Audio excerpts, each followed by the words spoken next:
I went over to the Redwood, the sports bar there. I was trying to watch the 2 games at the same time, which I found tricky. But, I mean, it would have been straightforward for you, because how many did you watch the other day? Was it 18 at the same time?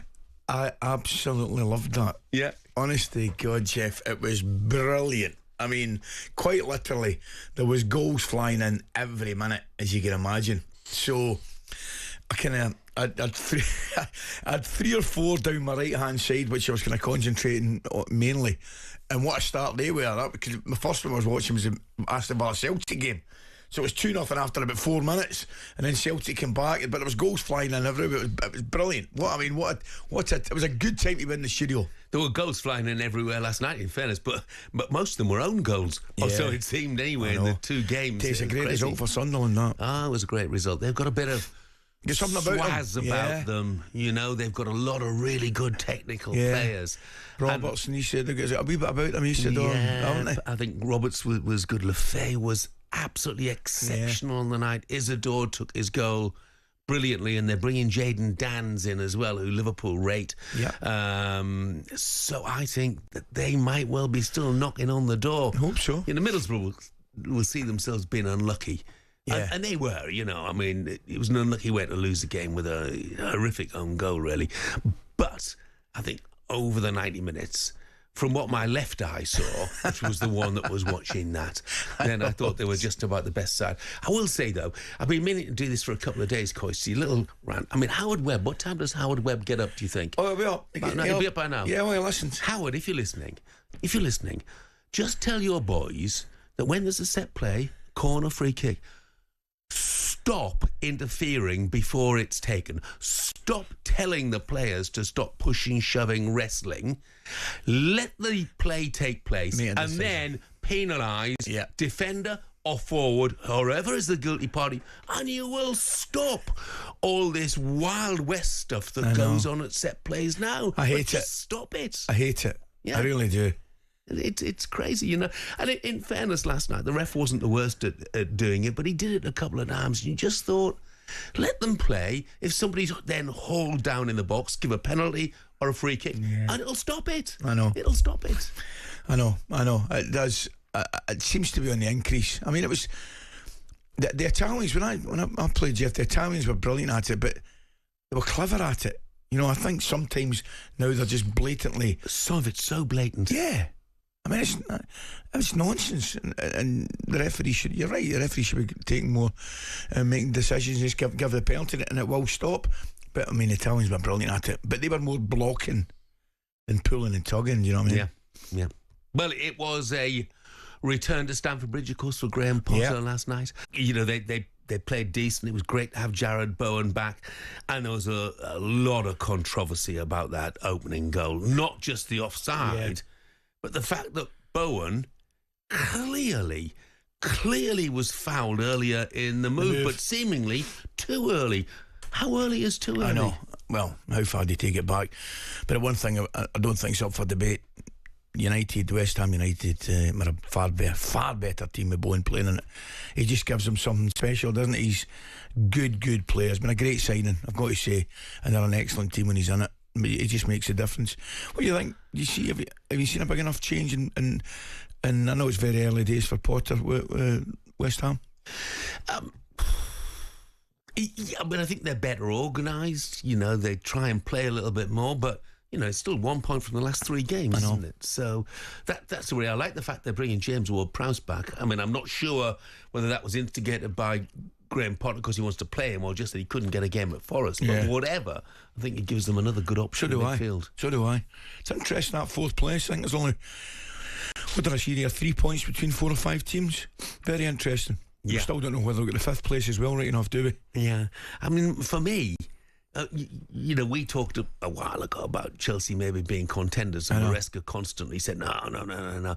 But you look at them defensively, and you know, the West Ham opening goal, I mean, it's brilliantly taken from Bowen in the end, but Caldwell, what is he thinking of?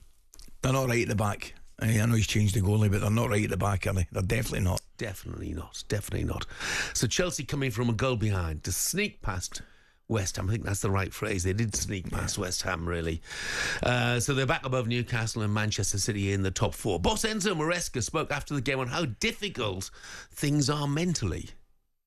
I was very happy, especially because I consider tonight's game probably the toughest game in terms of mentally, because in this moment when teams come here and just they sit back waiting for our mistake, there is no space to attack. You need to be patient. And first half, we were playing in the opposite side, but there was no space. 11 players, Bowen marking Caicedo. They just allow us to play with Tosin with the ball, but they try to frustrate us. So you need to be mentally strong, because my message at halftime was don't change nothing, continue in the same way, because they cannot be so intense for 95 minutes. It's impossible. They were just running behind the ball. And second half, we found a little bit more space. Well, he can't expect West Ham to go there and make it easy, can he? No. For goodness sake. I didn't think that West Ham were unduly focused on defence during the course of that day. I don't really know what he means by toughest game mentally. I thought, strange thing to say, I don't get that. Neither do I. Toughest game mentally? No. Why would that be any tougher than... I don't know. I've got no idea. Is answer the question. Strange thing to say, but valuable 3 points, because we spoke about it before. There's just a level of inconsistency has crept into Chelsea. They're a great start, very easy in the eye. But we did mention, we spoke about it for a long time. Goalkeeper, centre backs have just not got it right yet. Nicholas Jackson cannot score a goal. Cannot score a goal, And at the moment, it means in terms of creativity, frustrates the life out of me. Yeah. I mean, they're looking to Cole Palmer all the time, or Madueke. Yeah. Neto when he came on. But, I mean, the game obviously not without controversy. We touched on that VAR call on Pedro Neto's goal, and the long wait for offside. But, of course, there also appeared to be a clear foul on Jared Bowen earlier in the move. talkSPORT's Adrian Durham was with Danny Murphy after the game and gave his take on the incident. The equaliser for me is a scandal, and it shows that after 5.5 long, painful years, VAR is still rubbish, and why fans hate it as well. They've decided, VAR, to spend a long time forensically analysing whether there's a touch in the middle, which would mean Cucurella is offside and the goal shouldn't stand. I mean, forget all that. There's a blatant foul on Jared Bowen by Levi Colwill at the beginning of the move that they've decided is too early in the phase of play, so they're not going to include it.